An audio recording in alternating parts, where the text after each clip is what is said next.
Hello and welcome. Glad you're here to slow down for a moment. Flowers remind us that time is never still. Petals open, fade, and fall. Yet, even in that softness, there's a quiet courage. A single bloom stands so simply, never asking for more light than it needs. Watch the colors spread.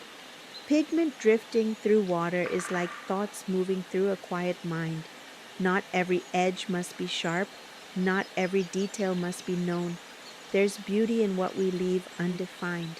A flower doesn't bloom all at once, it unfolds layer by layer, letting go of yesterday's bud for today's bloom. In painting, it's the same. We don't have to rush.